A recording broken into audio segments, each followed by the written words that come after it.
12 लाख औषधांच्या दुकानांचा आज देशव्यापी बंद असणार आहे। ऑनलाईन आणि बेकायदा औषध विक्रीला केमिस्ट संघटनांचा विरोध आहे। ऑनलाईन विक्रीमुळे छोट्या केमिस्ट व्यवसायावर परिणाम होत असल्याचा आरोप आहे। दरम्यान केईएम रुग्णालय परिसरात सध्या काही मेडिकल दुकानं ही उघडलेली आहेत तर काही दुकानंही बंद आहेत।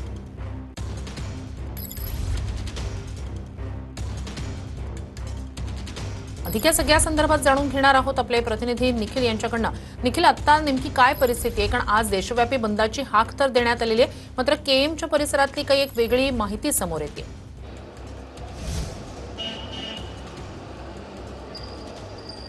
नक्कीच श्रुती, आपण सकाळच्या सत्रात जर पाहिलं तर आज सकाळपासूनच देशव्यापी मेडिकल बंदची हाक आहे ती देण्यात आलेली आहे। परंतु सध्या आपण केएम रुग्णालयाच्या परिसरामध्ये आहोत आणि याच केएम रुग्णालयाच्या परिसरात आपल्याला सकाळच्या सत्रामध्ये आहे ती काही मेडिकल आहेत ते ओपन असल्याचं पाहायला मिळालं। परंतु जसजशी आता दिवसाला सुरुवात होते तसतशी या ठिकाणी मेडिकल आहे ते बंद करण्यास आता सुरुवात झालेली आहे। काही मेडिकलवाल्यांनी आहे ते रात्रीपासूनच बंद ठेवण्यात आलेलं आहे। तर केएम रुग्णालयाच्या परिसरात आपल्याला 24/7 म्हणजे 24 तास उघडी असणारी हे मेडिकल आहे ते दिसतात। परंतु ही मेडिकल आहे ते आज सकाळपर्यंत ओपन होती आणि आता ही मेडिकल आहे ते बंद करण्यासाठी घेण्यात आलेले आहेत। आपण पाहतोय की जे काही मंडळी या ठिकाणी जे काही रुग्णांचे नातेवाईक आहेत ते मेडिकलमध्ये औषधं घेण्यासाठी येत आहेत त्यांना मात्र या ठिकाणी आहे ते परत पाठवण्यात येत आहे। तर याच ठिकाणी आता आपण सध्या पाहतोय तर या केएम रुग्णालयाच्या जवळील हे एक मेडिकल आहे जे 24/7 ओपन असतं। ते आता मेडिकल आहे ते साखळी लावून बंद करण्यात येत आहेत। आपण पाहतोय मेडिकलमधील सर्व कर्मचारी आहेत ते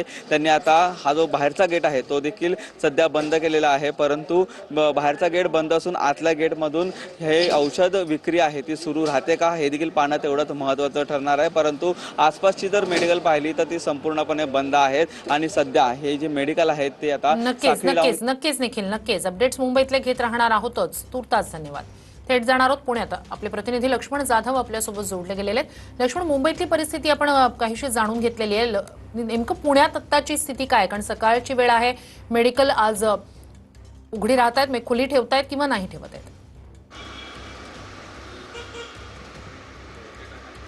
श्रुती, आज देशभरात राज्यव्यापी औषध विक्रेत्यांचा बंद आहे। याला आता पुण्यामध्ये सुद्धा उत्स्फूर्त प्रतिसाद जो आहे तो मिळताना आपल्याला पाहायला मिळतो। मी सध्या पुण्यातील टिळक रोडवरती आहे आणि टिळक रोडवरती 24 तास खुलं असणारं हे मेडिकल मात्र आज सध्या या मेडिकलच्या समोर जो आहे तो बंदचा बोर्ड जो आहे तो लावण्यात आलेला आहे आणि सध्या आपण बघू शकतोय की हे ज्या मेडिकलचं जे शटर आहे ते सुद्धा लावण्यात आलेलं आहे आणि या ठिकाणी सूचना फलक सुद्धा की आज मेडिकल बंद असणार आहे असं लावण्यात आलेलं आहे।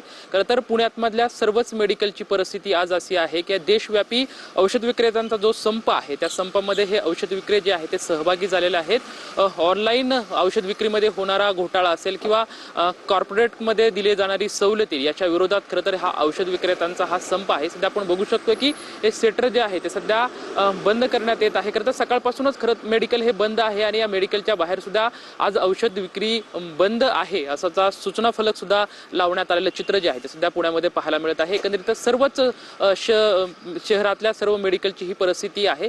पुण्यातलं हे मध्यवर्ती भाग आहे, टिळक रोड, जिथं गजबजलेलं ठिकाण असतं की सातत्याने या ठिकाणी औषध खरेदी करण्यासाठी नागरिक येत असतात। सध्या सकाळचं वातावरण आहे, मात्र सकाळच्या वातावरणामधलं हे चित्र जे आहे ते सध्या या ठिकाणी आपल्याला पाहायला मिळतंय की हे क्षेत्र आहे। नक्कीच लक्ष्मण, नक्कीच तुर्तास धन्यवाद तुम्ही दिलेल्या संपूर्ण माहितीसाठी।